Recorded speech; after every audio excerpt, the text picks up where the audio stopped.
It begins as a bright morning to others, woken up by alarms of the phone telling them it's time to wake up, beginning the morning so well.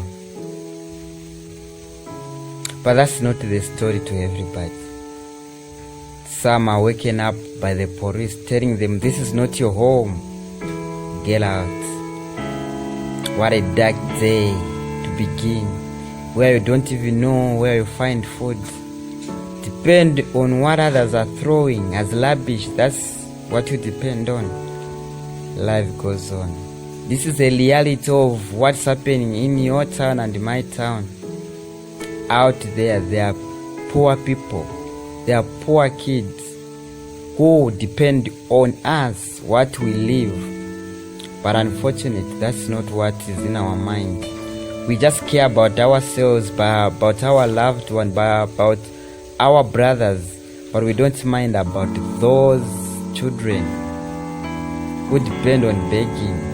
It's not their fault to be in the street. They come to ask for the help that they know they can get from us, but we don't see them like that.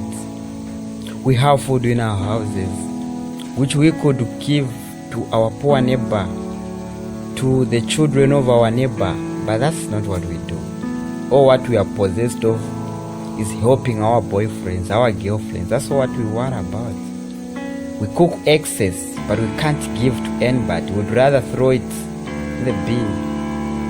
Imagine if only that food we throw away every day was given to poor people like this kid. Imagine how happy they would be.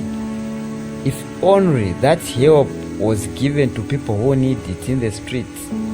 If only that help was given to that poor pupil who is struggling to find money to buy books.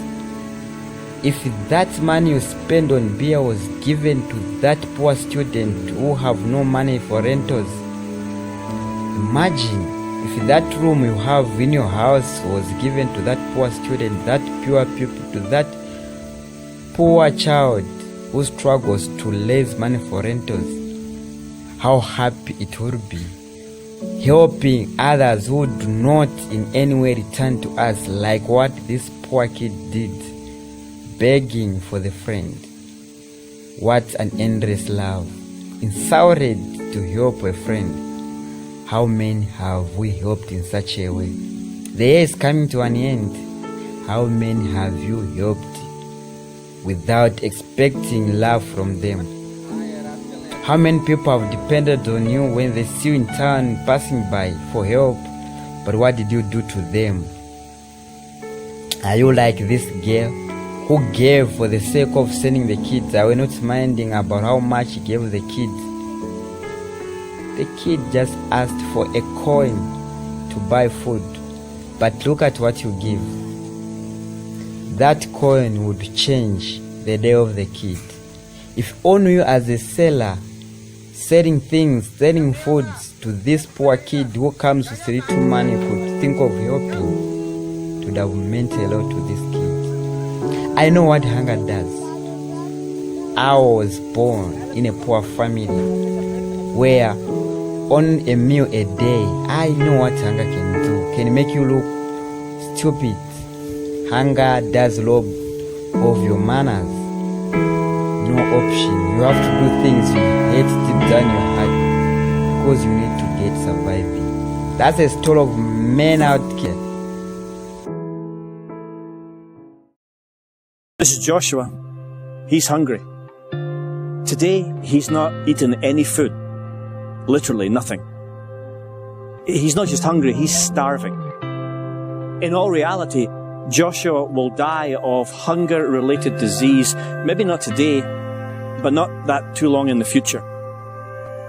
He'll join the other 11,000 children who die daily of hunger-related diseases. Now, Joshua is not in some barren desert like the Sahara where there is no food. Literally, a 5-minute walk up this hill, there's a small supermarket where you can buy as much food as you really want or would need. Joshua's issue is that he's an orphan.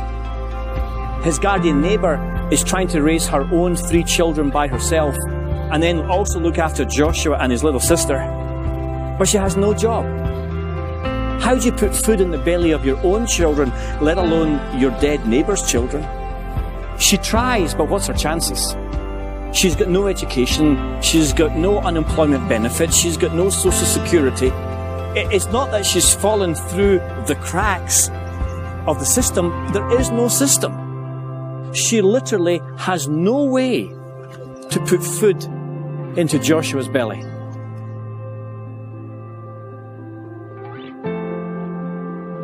This is Joshua. He watched today as some lucky children went to school. He so wishes he could go to school, but it costs 50 cents to go to school here. And he hasn't got 50 cents. 50 cents.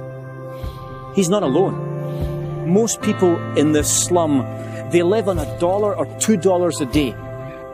How do you take the dollars that you earn and pay rent, buy some food, and still have 50 cents left over to pay for school fees? You just can't. He won't go to school ever.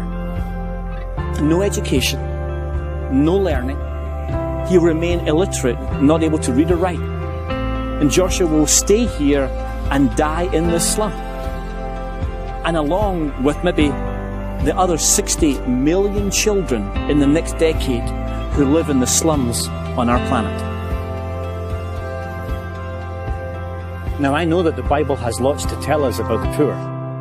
In fact, there are over 2,000 verses in the Bible that tell us who seemingly read and follow the Bible that we should take the side of the poor and the oppressed. And we all know that if we follow Jesus, we're following someone who himself was poor. But theology is never done in a vacuum.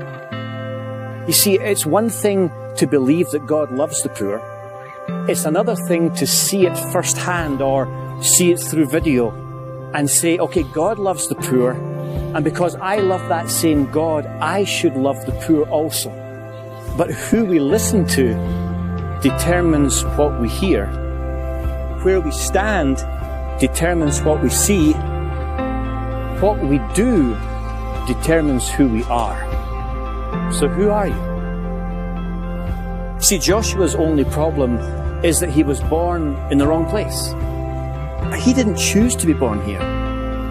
So should he be condemned to a living hell now because of a choice he never made? And now something else is about to happen to Joshua and his family. It's about to get dark in this slum. And there's no lights. There's no police present.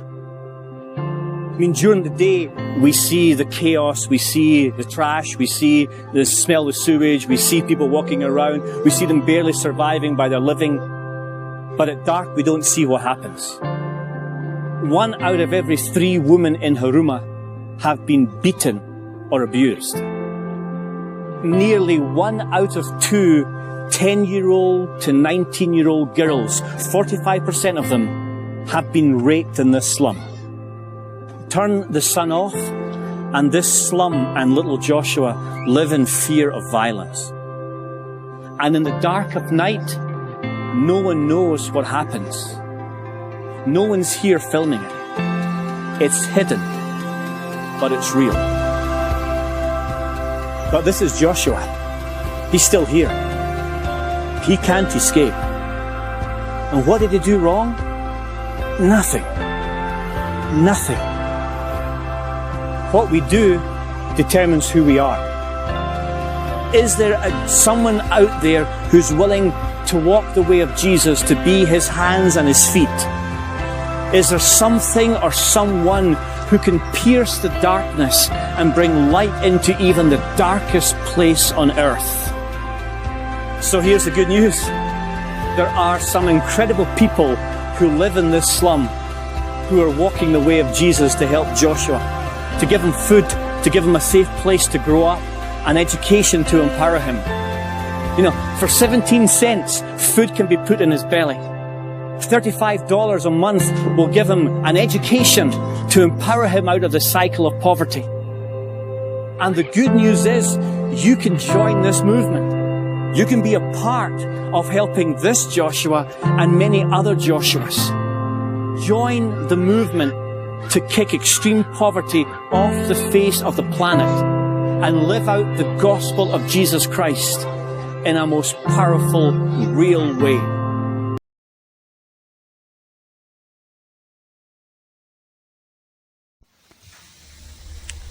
As a teacher, before you judge and beat that student, that pupil who always come late for classes.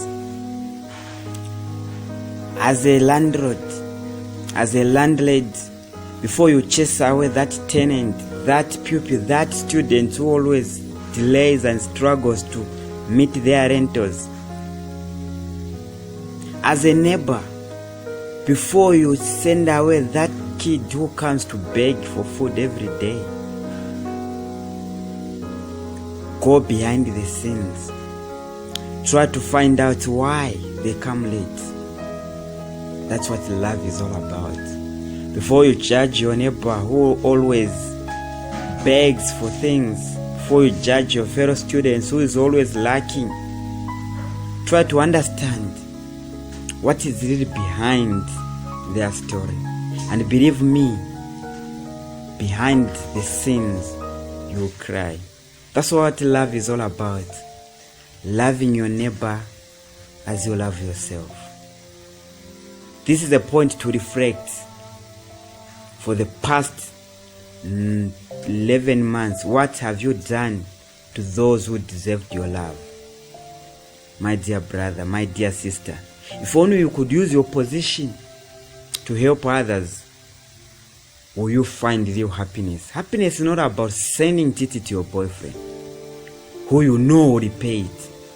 But happiness is loving those who never repay it in any day.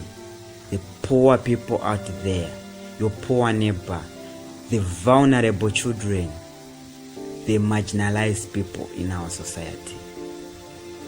As Jesus said, love those who never return to you. Love one another. This is a point to reflect. Thank you. Remember, if you have enjoyed this video, to share it with your friend. Happy 2020.